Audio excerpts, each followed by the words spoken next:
Bonsoir. Nous sommes ici pour le troisième rendez-vous des doctorants.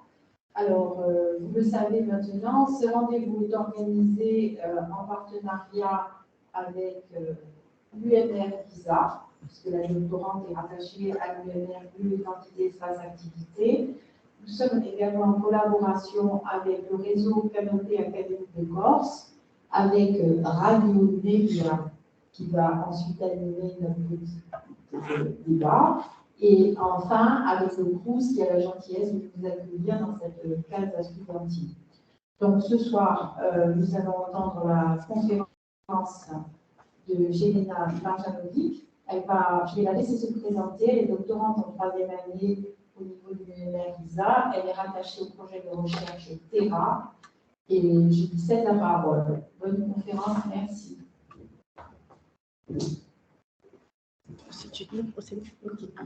Bonsoir tout le monde, merci d'être là avec nous ce soir. Désolée pour mon accent, je ne suis pas française, j'espère que ça va être compréhensible. Du coup, donc, je me présente, voilà, je m'appelle Jelena Marjanovic et je travaille, ce soir on va parler de l'économie circulaire dans la filière bois. Et du coup, juste très vite, prenons-moi. Donc, plus précisément, j'étudie les obstacles à la mise en œuvre de l'économie circulaire dans les régions insulaires méditerranéennes. Donc, j'étudie les régions Corse, la Sardaigne et les îles Baléares.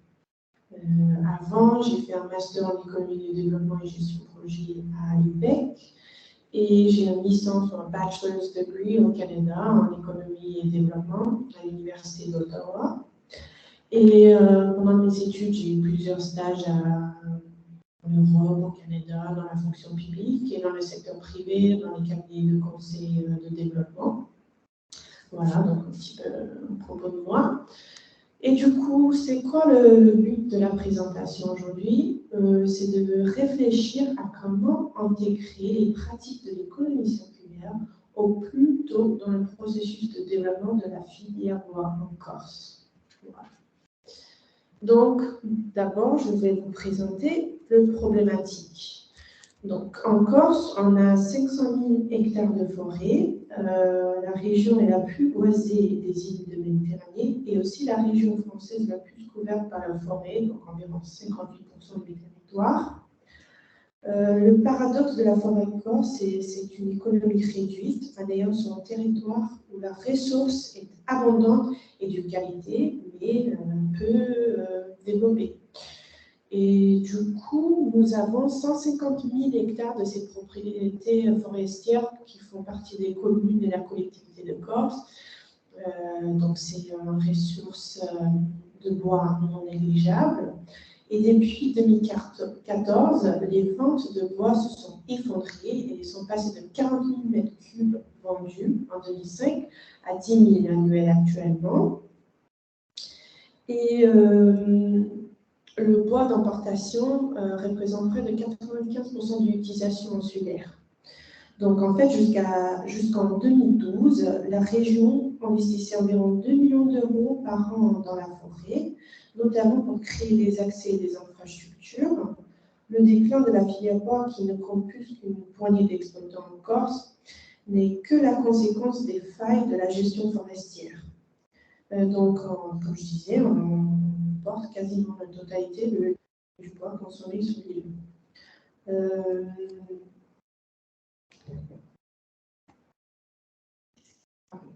On a aussi voilà, les contraintes géographiques qui sont liées au relief limite d'exploitation forestière, parce qu'il y a plus de 80% des volumes sur pied qui sont considérés comme difficilement exploitables, sont souvent au-dessus de 1000 mètres d'altitude. Donc ça, c'est quelque chose de prendre en compte. Mais aussi, 80% de la surface de la forêt insulaire est privée. Donc le morcellement de la propriété et l'indivision est un problème aussi actuellement. Et comme on va voir, il n'y a pas encore la structuration de la filière. Voilà, donc ça pose un problème aussi. Donc, qu'est-ce que l'économie circulaire? Donc, en théorie, c'est un modèle économique avec des productions et des échanges qui fonctionne en boucle et réutilise systématiquement les déchets générés. Mais en réalité, ce n'est pas tout à fait possible. On ne peut pas recycler, réutiliser à 100%. Voilà. À un moment donné, il y a la fin de vie de nos ressources, de l'énergie et compagnie. Du coup, en pratique, elle vise à limiter au maximum la consommation des matières premières, d'eau et l'utilisation des énergies non renouvelables, tout en prévoyant, dès la conception du produit, une durabilité optimale et la réutilisation ou recyclage des matériaux en fin de cycle de vie. Donc, pour ceux qui voient le PowerPoint, vous voyez là un circuit de valorisation de bois. Donc, je vais l'écrire très vite. De base, on a l'extraction, on le transforme, on peut l'utiliser pour fabriquer en construction. Et à chaque fois, on a la récupération des chutes, de déchets, voilà, les parties de bois qui ne peuvent pas être utilisées à cette étape de fabrication. Ok, donc on récupère et puis au lieu de mettre à la décharge, ok, donc à la fin de vie, on essaie de trier, stocker, reconditionner, réutiliser, réemploi. Voilà, donc c'est ça l'idée quand on parle d'économie circulaire dans la filière bois. Après, donc dans l'économie circulaire, on a 3 parties. Donc il y a 7 piliers. Donc il y a l'offre et acteur économique. Après, il y a demande et comportement des consommateurs. Et à la fin, la gestion des déchets. Et donc, moi, aujourd'hui, j'ai envie de partir de cette première partie où on parle de l'éco-conception et écologie industrielle et territoriale. Donc, dès le départ du développement d'un secteur, comment ça peut être conçu, organisé, les acteurs liés ensemble pour que ça soit le plus durable possible. Donc, c'est pour ça qu'on a cette idée d'écologie industrielle et territoriale. Ça fait partie de ça. Et éco-conception, comment on soit consomme, produit ou service pour que ça soit le plus durable possible, qu'à la fin de vie, qu'on peut réutiliser, réemployer, revaloriser l'objet même pour avoir une deuxième vie. Voilà. Donc, par exemple, un exemple tout bête, c'est en téléphone portable, par exemple, est-ce qu'on peut concevoir autrement qu'au lieu d'à chaque fois devoir racheter un nouveau téléphone, qu'on peut juste échanger ou sortir une partie et racheter juste une part, voilà, qui ne fonctionne plus. Pareil pour la lave-vaisselle, pour le sèche-linge, voilà, des trucs comme ça, comment on peut concevoir autrement, on n'a pas besoin de changer tout, et ça fait partie de l'économie circulaire. Voilà. Donc, dans le bois, c'est pareil. Comment on traite le bois? Donc, après, par exemple, les palettes, on sait, sont traitées, donc c'est souvent difficile à récupérer les palettes parce que voilà, on ne peut pas réemployer parce qu'il y a ce produit chimique traité. Et voilà, donc il faudrait trouver des moyens dans le secteur bois qu'on puisse réemployer les ressources existantes. Voilà. Donc, mais aussi, moi j'aime bien aussi parler, parce que souvent dans l'économie circulaire, c'est lié au développement durable. Donc en développement durable, on a 3 parties, on a l'économie, côté social et côté environnement. Donc avec l'économie circulaire, on entend souvent parler forcément de l'aspect économique et aussi environnement, mais après il y a le côté social aussi qui est très important et l'aspect humain. Parce que c'est nous qui agissons dans tout ça, c'est nous l'acteur principal dans tous les systèmes. Voilà. Donc, comme vous voyez sur l'image, c'est une image, on dirait un papillon. Donc, pour ceux qui ne peuvent pas voir, on dirait qu'il y a un papillon et que l'homme fait la partie de torse de papillon et puis les 2 ailes, on a un côté qui est le biosphère et le côté droit, c'est le technosphère. Donc, biosphère, c'est tout ce qui est les systèmes naturels, les écosystèmes, tout ce qui fonctionne, les boucles qui existent naturellement dans la nature, donc, tout simplement. Et donc nous, quand on extrait la matière première, voilà, on fait partie de ces boucles. Voilà. Donc le développement durable, c'est de permettre à ces boucles de se régénérer naturellement. Mais en même temps, quand on prend la matière première, on le met dans le technosphère. Donc voilà, on les implique nos systèmes créés par l'homme. Si c'est clair, voilà. Donc, et après, il faut trouver le moyen de garder dans le boucle le plus longtemps possible. Donc, on peut recycler, on peut faire la revalorisation, réemploi, comme je disais, on peut créer une économie de partage. Donc, par exemple, le Vélib à Paris, c'est un système de partage, ok, Airbnb, vous voyez, il y a plein de choses qui existent. Acheter un téléphone reconditionné, voilà, on a plein de choses. Donc voilà, l'homme joue le rôle au milieu, c'est ça.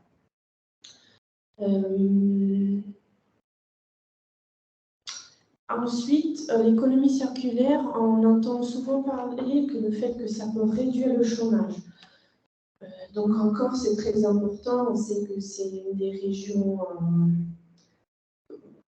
le plus pauvre en moyen, et du coup, et en plus avec une économie très basée sur le tourisme, donc très saisonnier aussi, et de créer des emplois plus stables avec des compétences variantes, des niveaux d'études variants, le secteur bois peut permettre aux gens d'entrer dans le secteur à différents niveaux. On a besoin de menuisiers, on a besoin d'architectes, voilà, n'importe qui, n'importe quoi, d'où tu viens, les études que tu as faites, tu peux éventuellement.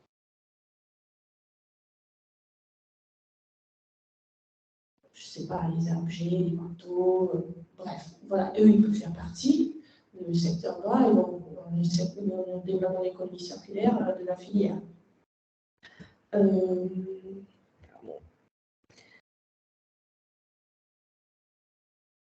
Ensuite, ça peut être une opportunité lucrative aussi, parce que souvent, par exemple, je connais quelqu'un qui a une entreprise BTP et quand il réceptionne le menuisier en palette, par exemple, il est obligé de payer pour recycler les palettes. Donc, c'est un coût. Et si on peut trouver un moyen de valoriser donc, ce qu'on considère déchet dans ce cas-là, on peut gagner. Donc, est-ce que je peux vendre la palette à quelqu'un qui va après créer un meuble, faire une œuvre, je ne sais rien. Voilà. Donc, c'est une opportunité de créer du valeur qu'on peut rentabiliser après. Du coup, maintenant, donc, sont quoi les bénéfices plus précisément économiques d'avoir une filière bois? Donc d'abord, ça préserve des savoir-faire. Donc on a des techniques ancestrales et le patrimoine favorable qui peuvent développer aussi le côté touristique. Donc si on a des petits artisans qui travaillent le bois au village, voilà, ça peut créer des opportunités touristiques, développer le tourisme rural. Nous, en Corse, le tourisme, c'est très plage, voilà. Donc, en Corse, on essaie d'attirer les gens plus vers l'intérieur, la montagne. Donc, ça peut être un moyen de valoriser, créer des nouvelles opportunités pour les gens à avoir une autre expérience en Corse, quelque chose de différent, plus authentique. Voilà. Après, on fabrique avec des ressources qui sont disponibles et abondantes sur l'ensemble du territoire. Donc ça, c'est un point positif. Ça, comme je disais tout à l'heure, ça crée des filières économiques sur l'ensemble du territoire qui favorisent les synergies entre les secteurs du bâtiment, l'agriculture, sylviculture et donc là aussi le tourisme. Après, forcément, ça crée un circuit court qui favorise le développement de l'économie locale en minimisant le transport de matière. Comme je disais aussi, ça propose une nouvelle valorisation de ressources, donc on peut faire la paille, la terre, voilà. Après, et c'est aussi, ça peut éventuellement être valorisable dans d'autres secteurs industriels, donc dans le cosmétique, l'automobile, voilà, bon, ça c'est plus loin. Après, les bénéfices environnementaux de développer le filière bois, ça limite les émissions de gaz à effet de serre en phase de conception et fabrication des matériaux. C'est recyclable, voire biodégradable si on ne traite pas avec des produits forcément nocifs et chimiques. Ça stocke le CO2, donc quand on construit un bâtiment, on stocke le CO2, donc c'est important. Et voilà, aussi, c'est fabriqué, on fabrique des choses à partir des ressources qui nécessitent peu d'entrants chimiques, donc ça c'est très intéressant. Et quand on regarde dans la construction, c'est très très performant pour l'isolant thermique et acoustique, donc ça c'est intéressant aussi quand on va, là ensuite on va parler de la construction. Donc ensuite, voilà, comme je dis, on va parler un petit peu du BTP en Corse, parce que c'est un secteur très important, comme le tourisme. Et donc la situation actuellement en BTP en Corse, c'est que, bon, ça c'est une petite sommaire qui a fait l'INSEE, et du coup ils disent que l'emploi salarié reste très masculin, fortement ouvrier, et se caractérise par une main-d'œuvre étrangère importante, originaire de plus en plus d'Europe, en majorité du Portugal. Pourtant, les emplois du secteur sont plus stables que dans le reste de l'économie, qui est très saisonnière, comme j'avais dit. Mais compte tenu de la structure du tissu productif sur l'île, moins d'emplois qualifiés et de grandes entreprises, les salaires de la construction sont plus faibles qu'en France de province.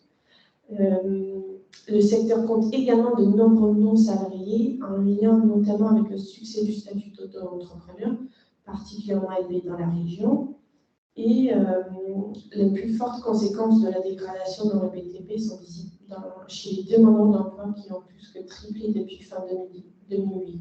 Donc c'est pour ça que je disais que c'est une opportunité importante pour créer, pour développer la filière bois, pour créer les emplois plus stables dans les secteurs. Donc si en transition d'importation de béton et compagnie, parce qu'on importe tous les matériaux de construction qui sont importés en Corse, et du coup, si on évite l'importation de ces matériels déjà qui est très polluant, qui consomme énormément d'énergie, qu'on peut créer tous les matériels sur place, voilà, ça crée les emplois, ça rend l'économie locale plus robuste, et voilà. Et ça crée des emplois plus stables. Voilà. Donc, pourquoi je parle de ça? Parce que quand on regarde le secteur de BTP, ça compte de la moitié de toutes les ressources naturelles qu'on utilise. Ça, c'est mondial. Hein. Donc, un tiers des émissions de CO2, vient de la production d'énergie et des matériaux de production. Et après, une fois construit, les bâtiments consomment 40% de l'énergie. Donc, c'est très, très important. Et quand on applique la construction bois et on voit qu'on échange les matériaux qui sont très énergivores avec les ressources qu'on a sur place, comme je disais, ça stocke le carbone et sont plus efficaces et même plus saines qu'un bâtiment, parce que c'est important quand ta maison respire, parce qu'on a un isolant naturel, qu'elle est construite, je ne sais pas, ossature bois, isolant lame de bois, la maison respire, c'est plus sain. Voilà, il y a plein de facteurs qu'on ne pense pas. Donc aussi, il y a des gens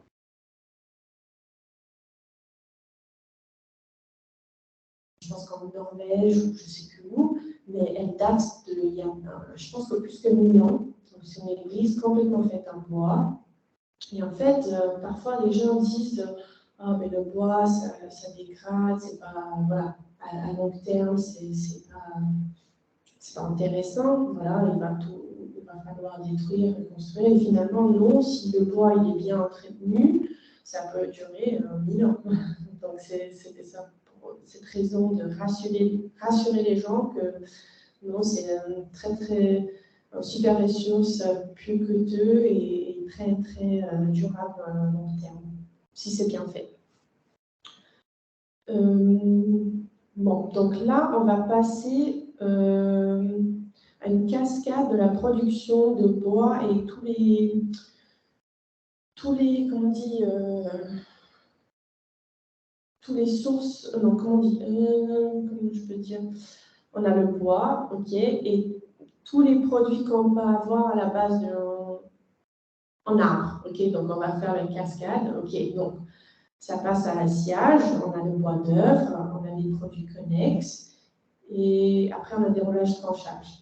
Donc les produits connexes, ça peut être, c'est la matière première utilisée pour la fabrication de la pâte à papier, des panneaux de particules, paillage horticole, litière animale, voilà. Donc ça, on voit le broyage, on va des copeaux de bois, pardon. Après, ça peut être du bois en vrac. Quand on fait le défibrage, on a des fibres de bois qui fait des panneaux de fibres de bois, ou le lin de bois qui est un super isolant, comme je disais. Donc voilà, c'est un peu à chaque étape, qu'est-ce qu'on peut avoir comme produit sur l'échelle de vie du bois. Voilà. Après, donc pourquoi c'est intéressant et pourquoi je parle de la construction? Parce qu'on peut construire avec les ressources du bois, on peut construire une maison quasiment totale. Okay, donc on a les structures porteuses, le bardage, les menuiseries, les panneaux de bois, la laine de bois, le bois en vrac. Donc on a tellement moyen d'utiliser les produits d'origine bois pour construire. Et tout ça, c'est local, c'est plus coûteux, c'est très intéressant. Et c'est un moyen qu'on s'éloigne de la type de construction aujourd'hui, ce qui est très, très dépendant du béton et les matériaux importés sur l'île. Voilà. Donc ça, c'est juste une autre image qui montre cette cascade dont j'avais parlé. C'est une autre façon de voir. Là, du coup, comme je disais, c'est ça le problème dans le secteur, c'est que imagine, on construit une maison et dans 30 ans, on veut la démolir parce qu'on veut faire autre chose. Eh ben, le bois a peut-être été traité, le bois certains est coupé d'une certaine taille, donc comment on peut trouver des solutions de réemploi, de réutilisation? Et du coup, c'est ça le problème, c'est vraiment, c'est pour ça que j'en parle d'éco-conception au début, parce qu'il faut réfléchir à tout ça avant. Quand on développe la filière, il faudrait savoir le plus possible d'avance, une fois que moi j'ai fini à utiliser la ressource, qui va utiliser ensuite et comment. Donc comment moi je développe pour que la suite, c'est un deuxième, troisième, quatrième vie. Ensuite, on parle des acteurs, parce que voilà, sans les acteurs, sans l'humain, on n'a rien, comme je disais au début. Donc ça, c'est un peu le réseau actuel en Corse qui existe. Il y a il y a beaucoup moins d'acteurs avant. Donc aujourd'hui, il ne reste que 3 exploitants forestières. Il reste que 2 scieries pour la première transfération et environ une dizaine d'entreprises de charpente et 130 entreprises de menuiserie pour la deuxième transformation. Donc déjà, ça fait environ 400 emplois concernés par ce secteur. Donc ça, on peut avoir beaucoup d'améliorations si les choses sont bien faites.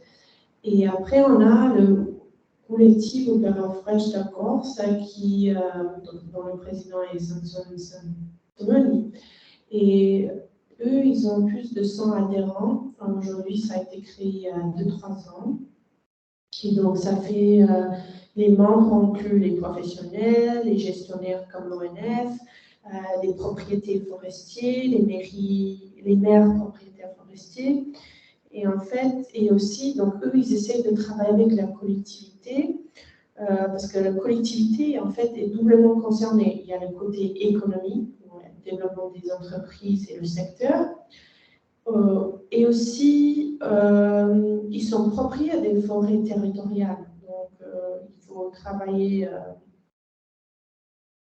il faut travailler ensemble pour que les choses avancent. On a en Corse, il y a 3 types de propriétaires de forêts. Donc, il y a territorial, communal et privé. Donc, vous voyez, il y a plein de différents types d'acteurs Niveau d'organisation, c'est tellement important d'avoir la communication, qu'ils se réunissent pour s'organiser. Après, voilà, c'est aussi un problème qu'on a encore dans la filière bois, c'est que les forêts, si les forêts sont bien entretenues, elles se régénèrent d'elles-mêmes. Replanter tous les ans. S'il y a une bonne gestion de forêt, elle se régénère toute seule. Donc ça, c'est un point très positif, mais le travail d'entretien est très important et n'est pas suffisant aujourd'hui. Et du coup, le collectif demande la mise en place d'un plan forêt, parce que voilà, il y a actuellement quasiment plus d'exploitants forestiers, alors que ce secteur peut générer des emplois. Et c'est une décision politique que doit prendre la collectivité de Corse dans l'utilisation du bois local, dans la commande publique, mais aussi au niveau de la réflexion des pistes. Il faudra également désigner un référent forêt corse, car actuellement nous avons plusieurs interlocuteurs comme l'ODA ou l'Office d'environnement. Donc ça, c'est une citation de 162. Donc vous voyez, c'est vraiment un moment clé dans le développement du secteur, et c'est pour ça que je voulais discuter de ça, parce que l'économie circulaire, c'est pas que déchets, le tri, recycler, tout ça, c'est comment nous, on s'organise dans la région comme acteur et essayer de trouver le mieux pour tout le monde. Voilà. Il y a aussi un projet de labellisation qui s'appelle Projet Ligne Corse, qui est mené par l'ODARC. Et ça, c'est aussi important pour le jour qu'on va exporter le bois en Corse. Il y a cette marque, c'est reconnu, voilà, de qualité et tout ça. Et donc, il y a 4 critères, et donc je ne vais pas tout lire, mais le deuxième critère, c'est la transformation des bois par les entreprises locales. Donc moi, dans la charte, j'ai analysé un peu, je me suis dit comment on peut rendre ça plus circulaire. Donc je voudrais approfondir ce deuxième critère, où on permet la valorisation des déchets créés par la filière bois, en trouvant des solutions locales de réemploi et en formant les personnes non ou peu qualifiées de la région. Et aussi, il faut développer une culture autour de bois et promouvoir son usage dans d'autres secteurs insulaires et par conséquent en circuit court, donc comme je disais, dans la construction, dans le tourisme, etc. Donc, pour conclure, c'est maintenant dans ces premières étapes du développement de la filière bois en Corse que nous devrions intégrer les principes de l'économie circulaire pour assurer un avenir durable à la filière. Et la Corse, c'est une chance unique de développer durablement ce secteur afin d'offrir de nouvelles opportunités économiques dans des industries traditionnellement à forte consommation en énergie et en ressources comme le BTP. Et c'est également un moyen d'offrir de nouvelles perspectives pour l'emploi en Corse. Et finalement, ça nécessite d'exploiter tous les réseaux existants sur lieu pour faciliter la création des cercles éco et fermer des boucles. Donc c'est tout pour moi. Merci.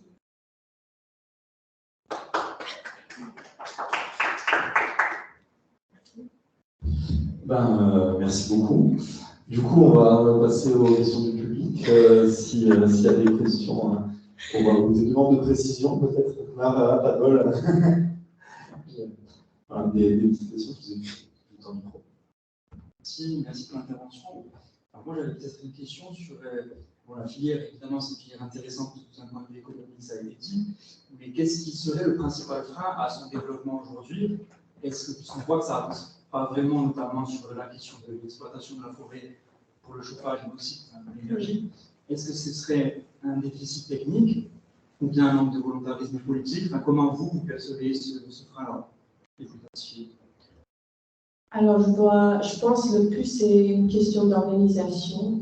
Comme j'ai dit, comme il avait dit Samson, qu'il n'y a pas ce plan de développement entre la collectivité et les acteurs dans le secteur, il n'y a pas un plan encore de déroulement. Voilà, donc je pense que c'est ça qui manque actuellement. Aussi, comme je disais, les questions de gestion des forêts existantes, parce que le manque de gestion des forêts, la pire situation. Voilà, ça va dégrader les forêts, et à un moment donné, ça réduit la quantité qu'on peut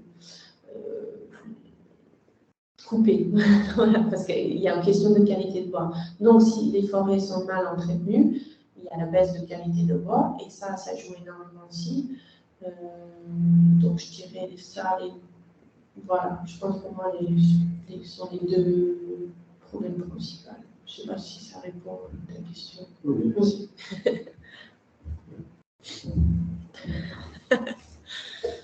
Merci pour l'exposé. Alors, j'avais une question. Là, le feu de bois qui est donc exploité actuellement, il devient quoi? Qu'est-ce qu'on en fait?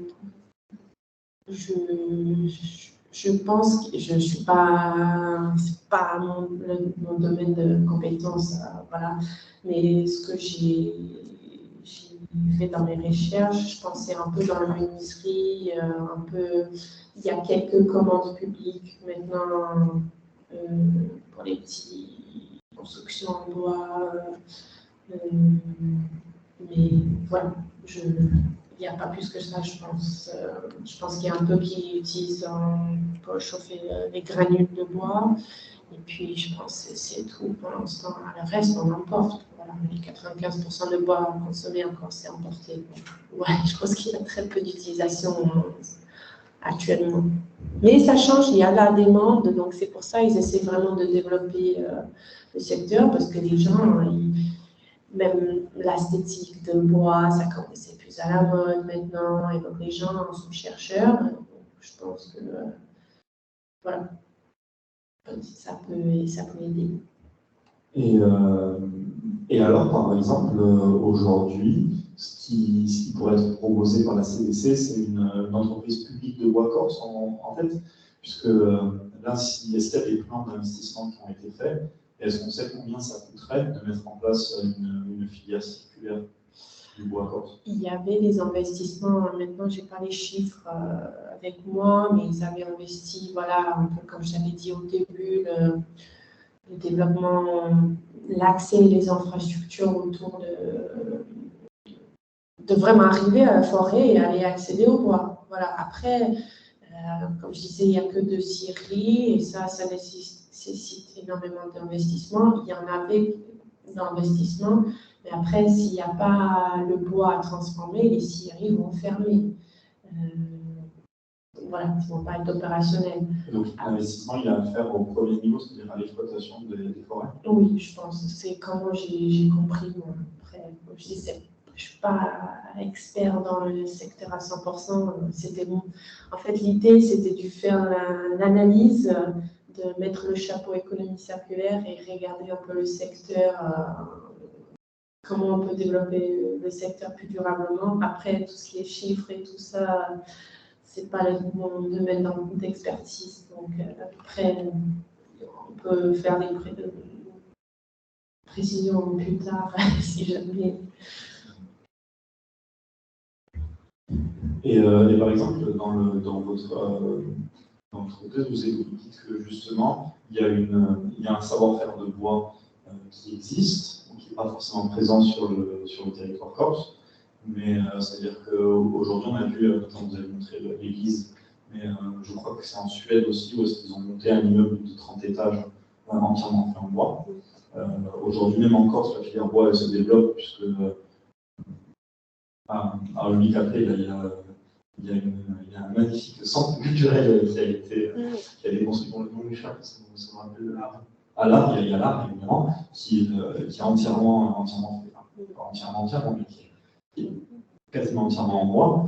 Donc la question c'est comment est-ce que là par exemple la CDC pourrait investir dans la formation de jeunes publics ou de déjà professionnels pour les nouvelles techniques de l'utilisation du bois et comment ça se passe là-bas. À l'université, ils sont en train de développer ça au Fab Lab en ce moment. Donc, il y a même des réunions autour de l'artisanat et du bois. Donc, si les gens sont intéressés, je pense qu'il y a plus d'informations sur le site de Fondation et sur le site du Fab Lab. Donc oui, ils sont en train d'essayer de voir pareil comment on peut organiser les gens, les former, créer voilà, des opportunités. Je pense que les architectes aussi jouent un rôle très important parce que mon compagnon il est architecte, donc je vois, on a un client qui vient au cabinet, il dit bon, j'ai tel budget, je veux construire une maison, donc forcément je veux le plus mètre carré pour le moins cher. Donc aujourd'hui, c'est parpaing, c'est le menuisier de premier prix, le chauffage qui est clim, tout ça, parce que c'est pas super bien isolé, donc on a besoin d'avoir le chauffage et la clim. Et du coup, lui, il conçoit les maisons que les gens demandent. Et je pense que c'est très important quand quelqu'un vient qui n'a pas les connaissances, voilà, des opportunités avec la construction de bois, donc l'ossature bois, l'isolant en paille ou en laine de bois et tout ça. C'est de montrer aux gens que c'est possible, que c'est joli, que c'est un peu plus cher au départ, mais à long terme, les coûts d'électricité, de chauffage sont très peu. Donc il faut que les gens aussi changent la mentalité de « Ok, je vais dépenser un peu plus au départ, mais ça va revenir moins cher à long terme. » Donc je pense que ça, c'est très important. Après, les gens pensent que le bois, ça brûle plus facilement ou qu'il y a les termites. Voilà, on a tous ces mythes qu'il faut écraser et montrer que nous, voilà. Donc nous, personnellement, on a un projet de construction au village à côté de Corté. Donc on va construire normalement ossature bois isolant paille. Et on aura une maison de 150 mètres carrés sans chauffage parce que elle est conçue bioclimatiquement.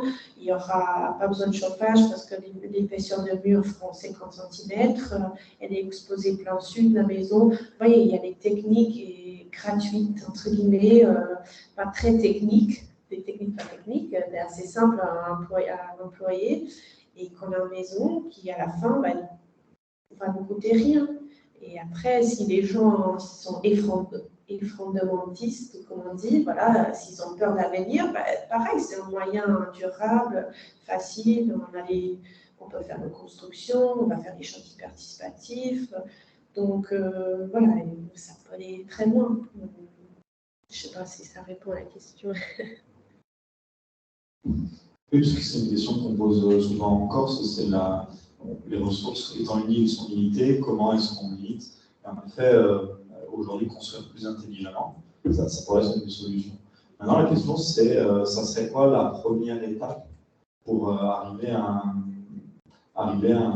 une économie circulaire en Corse? Elle doit venir de qui, cette première étape? Est-ce que ça doit être le public ou est-ce que c'est déjà le privé qui s'y met? Les deux en même temps, ouais.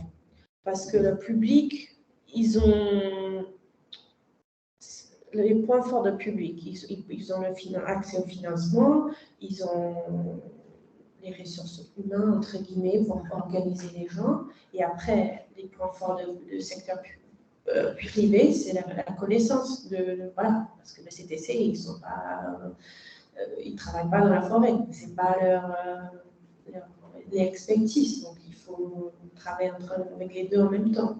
Parce que si le CTC impose un plan de développement du secteur sans l'intervention des acteurs même, ça va être on va dépenser l'argent pour rien, entre guillemets. Pareil, si les acteurs qui investissent personnellement énormément d'argent pour développer la filière, s'ils n'ont pas le soutien et la commande publique, après ça, c'est une revenu important pour ces acteurs. Voilà. Donc s'il n'y a pas la commande publique, leur soutien financièrement pour développer tout ce qu'il faut derrière, voilà. Et peut-être pour terminer, l'économie circulaire, c'est souvent c'est un choix politique parce que qu'est-ce qui aujourd'hui, est-ce qu'on est vraiment dans un état d'esprit qui pousserait autant le public que le privé à choisir une économie circulaire un peu moins rentable à court terme, mais plus rentable à long terme, une économie un peu plus prédatrice sur la forêt, mais qui permettrait de faire rentrer beaucoup d'argent rapidement en Corse. Comment est-ce qu'aujourd'hui on est dans un état de société qui permettrait de choisir les Ben, c'est ça le travail de sensibilisation d'un public. Ça commence dès les jeunes âges à l'école. Donc là, on voit par exemple, en Corse, on essaie beaucoup de sensibiliser à la question de déchets, les gestions de déchets.